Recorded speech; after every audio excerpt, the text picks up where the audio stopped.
I've always wondered a little bit about the last line in today's gospel. Of course, in the gospel today, we see Jesus healing these two demoniacs, freeing them from their possession, and I'm sure bringing a sense of peace to the community who no longer sees them act out in demonic ways. So why then, at the end of the gospel, is it that the Gadarene community comes to Jesus and then begs him to depart? It's an interesting question. And I remember going to a Bible study where a friend of mine interpreted it this way, and maybe it's an obvious sense to you, but it was something I found interesting.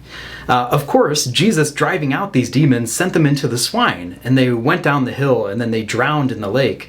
So the business owners might be thinking, Jesus, you've hurt our livelihood, you've hurt our economy, you've hurt our business. How are we going to sell these swine anymore? And maybe the whole community seeing that would think, well, we better get Jesus out of here before he destroys our way of life. And I think that offers an interesting point for us to reflect on today. Isn't it true that our way of life, following Jesus as his disciples, letting him in, might sometimes cause us worldly success? Maybe you could gain more money or more status by doing things that are immoral, lying and cheating and things. But Jesus calls us to a different way of life, and I promise that the reward is worth it. So maybe a practical example, right? You go to a theme park or you go to a movie theater and you come to the counter and then the person at the counter asks you, hey, how old is your child right there, right?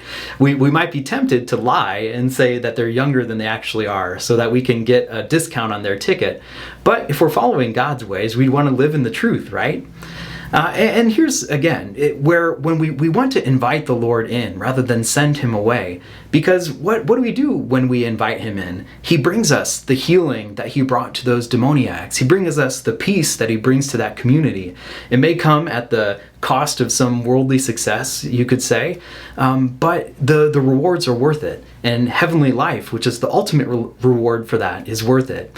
So rather than send Jesus away or beg him to depart from us when it comes to difficult decisions, let us instead today allow him in, allow him to be with us so that he can bring us his healing and his grace and his love.